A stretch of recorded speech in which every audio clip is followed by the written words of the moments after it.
Hello, everyone, and welcome. My name is Marta Lobato, and I'm delighted to be hosting today's conversation as part of the lead up of the PVI 2025 course at the release of the third edition of the trial books.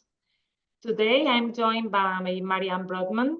I guess you all know her well. And she is one of the expert authors contributing to this new edition, and we are very excited to hear their insights. So, Marianne, thank you so much for being here. So to begin, could you briefly introduce yourself and share your connection to the trial book, please? Yeah, my name is Marianne Brodmann. I'm here at the Medical University in Graz, Austria. I'm the head of the Division of Angiology, Vascular Medicine. And with regard to my connection or contribution or with the PVI Trial Book, I have been involved from the beginning.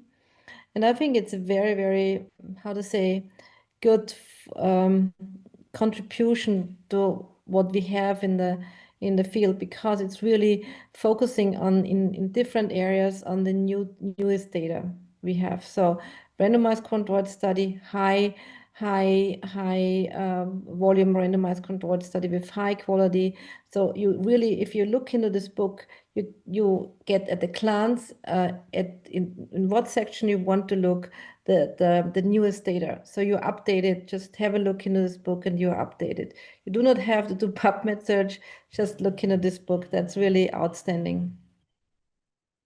Okay, for those who may not deeply familiar, could you give us a short overview of your chapter and why it matters in today's vascular practice? My chapter is peripheral arterial disease. So I'm covering all the trials within the last year, which have been taking part in this field. So randomized controlled studies or high-level meta-analysis. So this is what we publish in my chapter.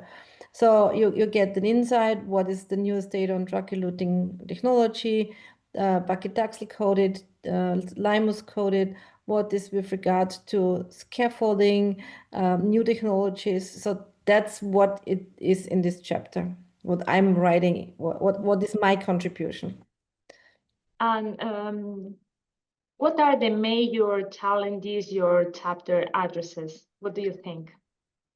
Yeah, the major challenges is always, not every year there are that many new data. Not every year there are not that many new trials. You know how long it takes to perform a trial with regard to the outcome, with regards then to the review being accepted in the publication. But the most important thing is that what I try to do, I really try to find out what is needed in our field, what is interesting for all of our colleagues, so that they really can get at the glance an update what they should know about, for example, how to treat peripheral arterial disease in all areas, iliac arteries, fembob, below, and also with the upcoming new stuff. So they get the vision what they should do, and the vision what will come up and what they can expect. Okay, Marianne, so now let's go to the heart of our conversation. The big question we are asking all contributors is, what are the latest exciting studies in your specific field, particularly in this case PAD, that readers will find in the new edition of the PVI Trials book? For me, the SIRONA trial, because it's the first trial comparing paclitaxel-coated TCB with limus-coated TCB. And this is, for me, because this is something we have, how to say, waited for a very long time, just to have this kind of comparison. So this will be, in my field, in my opinion, the most important thing. And how do the findings of this study compare what we previously knew? This is gonna have an impactful. What do you think? I guess the impact might be that, yes, it will have an impact, because we know what this kind of limus-coated technology or how this kind of limus-coated technology performed with regard to paclitaxel-coated devices. But what we know also after reading this trial, that we need to have more data with regard to compare limus-coated technology to paclitaxel-coated technology in the FEMPOP field, just to be more secure what kind of technology we should need we should use in the future.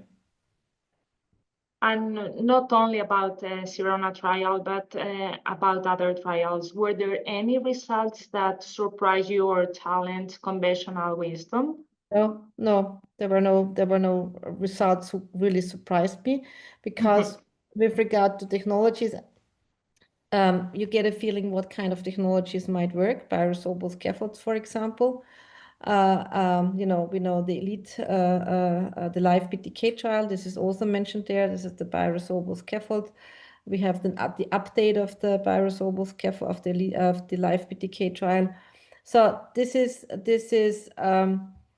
how to say, this is something with what I can right now work, and also what kind of arguments I can use to convince my administrative office with this kind of good data to use this technology also at my hospital site. And how do you see, Marianne, these studies included in the PVI trial books influencing clinical decision-making in the near future? I think these trials and this book, therefore, is so worthwhile, because this latest update of the trial, you get the insight right away, what's new, what is sufficient, what is not sufficient, what works, what does not work, and that helps you in your decision making for the next year or for the next 2 years. And therefore, it's really a big help, in my opinion. Mm-hmm. And if a busy clinician only had time to take away one key lesson from your chapter, what should it be for you? The live BTK study would be, I think, the best thing, and I would also highlight that. Okay.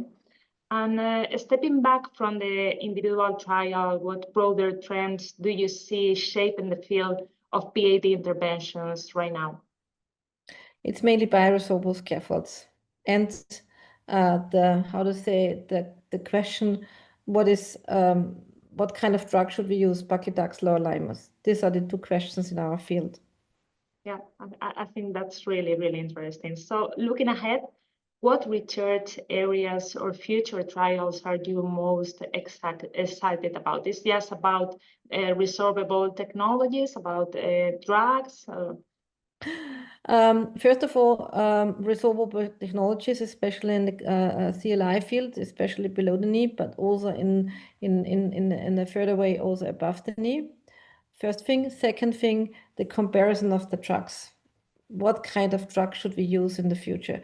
Because there are a lot of open questions. If we have paclitaxel-coated balloons and we have paclitaxel-coated stents, then we are happy to use both. But what is if we use limus-coated DCBs, and then we have only, I mean it under not only in that way, but this the TES in the above the knee paclitaxel-coated TES. Can we use this kind of TES also afterwards as a follow-up of a TCP, which is limus-coated? So there are a lot of questions we need to answer in the future, and I think this will keep us going anyway for the next 10 years. So, Marianne, this has been such an insightful conversation. Thank you very much for sharing your expertise and giving us a preview of what readers can expect in the new PVI trial books. Before we wrap up, I'd like to highlight 2 exciting things for our audience. First, the upcoming PVA 2025 course, which will bring together experts, evidence, innovation in the field of PVI peripheral vascular interventions. And second, the release of the 3rd edition of the trial books, where we'll find the latest studies, including the ones we discussed today. Thank you again, Marianne, for your time, and thanks you, all of you, for joining us. we look forward to seeing you in Paris at PVI 2025. Thank you, Marta. Thank you very much. Thank you, Marianne. Thank you so much. Very much looking forward to meeting you soon. Yeah. I hope you can have a rest. Yeah, I'm on call today, so we will see tomorrow. Okay. Have a good day. Bye bye. Thank you. Bye. Have a nice evening. Bye.